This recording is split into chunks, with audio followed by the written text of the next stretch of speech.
In last video we have discussed about the recursion. In this video we will do an example of recursion. सबसे पहले हम एक basic सा example करते हैं रिकर्जन का. मैंने लास्ट वीडियो में बताया था रिकर्जन क्या होता है कि जब एक फंक्शन अपने आप को ही कॉल करता है. तो क्योंकि एक फंक्शन खुद को कॉल कर रहा है सो हम यहाँ पर एक फंक्शन बनाएंगे. We will define a function recurs. एक सिंपल सा फंक्शन बनाया है जो कि प्रिंट करा रहा है this is a recursive function. हमने एक सिंपल सा फंक्शन बनाया जो कुछ नहीं कर रहा, जस्ट प्रिंट करा रहा है this is a recursive function. क्योंकि हमने ये एक रिकर्सिव फंक्शन बनाया है, रिकर्सिव फंक्शन मीन्स जब एक फंक्शन अपने ही बॉडी पार्ट में खुद को कॉल करता है. सो हम इसी फंक्शन के बॉडी पार्ट में सेम फंक्शन, यही फंक्शन हम कॉल करवा रहे हैं. मीन्स रिकर्स फंक्शन अपने आप को ही कॉल कर रहा है again and again.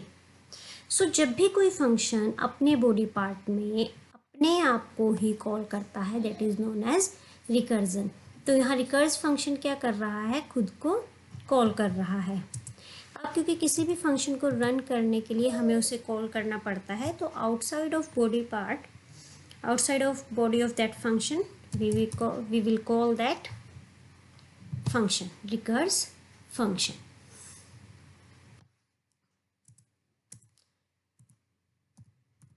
Just to start the program we will write a simple statement example of recursion. अब देखिए जब हम इस प्रोग्राम को रन करते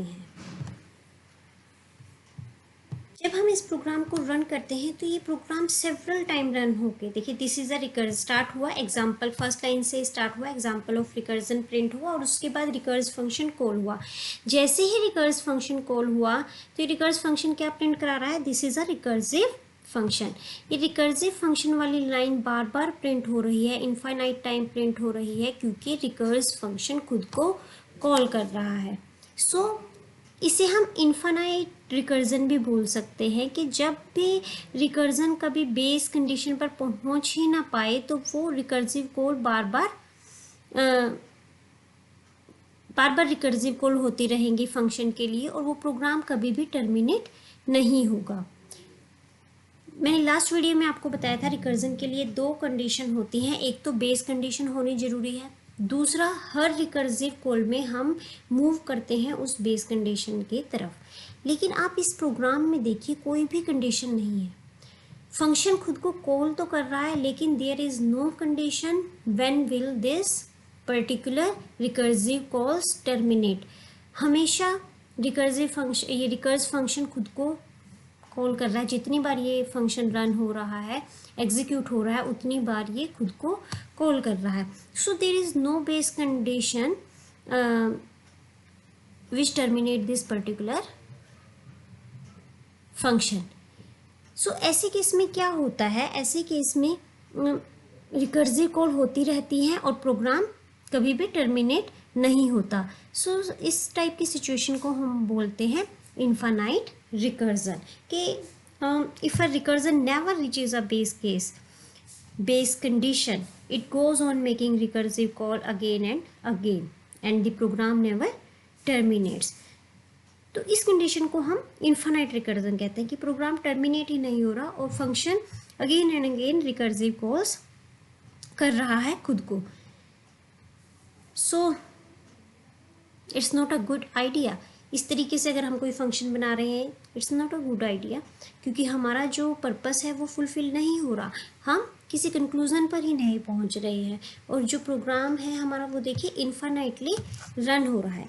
लेकिन मोस्ट ऑफ प्रोग्रामिंग इन्वायरमेंट में क्या होता है, लाइक पाइथन में प्रोग्राम हमेशा के लिए रन नहीं होता, हमेशा मतलब इन्फानाइटली रन नहीं होता है। इस केस में रिकर्सिव फंक्शन में इन्फानाइट लूप एक पर्टिकुलर लिमिट तक पहुंचकर अपने आप टर्मिनेट हो जाता है। बहुत से प्रोग्रामिंग एनवायरनमेंट होते हैं कि इन्फानाइट रिकर्जन जो है does not really run for ever. Means क्या होता है कि एक पर्टिकुलर डेप्थ तक रीच होने के बाद, एक पर्टिकुलर डेप्थ या लिमिट तक पहुंचने के बाद क्या होता है कि रिकर्जन अपने आप टर्मिनेट हो जाता है। पाइथन एक एरर मैसेज शो करता है और उस मैक्सिमम डेप्थ तक पहुंचने के बाद रिकर्जन ऑटोमेटिकली टर्मिनेट हो जाता है। जैसा कि इस प्रोग्राम की आउटपुट देखिए, रिकर्सिव फंक्शन अपने आप को बार बार कॉल कर रहा है, लेकिन देखिए 993 इज द मैक्सिमम डेप्थ कि इस लिमिट तक पहुंचने के बाद रिकर्जन ऑटोमेटिकली टर्मिनेट हो जाएगा। तो कुछ प्रोग्रामिंग एनवायरनमेंट होते हैं जहां पर अगर हम कोई बेस कंडीशन नहीं देते, बेस कंडीशन का मतलब कि फंक्शन को टर्मिनेट करने के लिए कोई पर्टिकुलर कंडीशन हमने नहीं दी है, तो उस केस में क्या होता है कि इन्फानाइट रिकर्जन होगा तो जरूर, लेकिन up to a particular limit. Means a program with infinite recursion does not really run forever, but it reports an error message। एक error message generate होगा। कब होगा वो error message generate? when the maximum recursion depth और maximum recursion limit is reached. जैसे कि यहाँ पर मैक्सिमम रिकर्जन लिमिट क्या है 993, कि इतनी बार जब रिकर्सिव कॉल हो जाएंगे तो ये पर्टिकुलर रिकर्सिव कॉल्स टर्मिनेट हो जाएंगी। कि 993 पर पहुँच 993 टाइम रिकर्सिव कॉल्स होने के बाद फंक्शन ऑटोमेटिकली टर्मिनेट हो जाएगा। पाइथन एक एरर मैसेज जनरेट करेगा।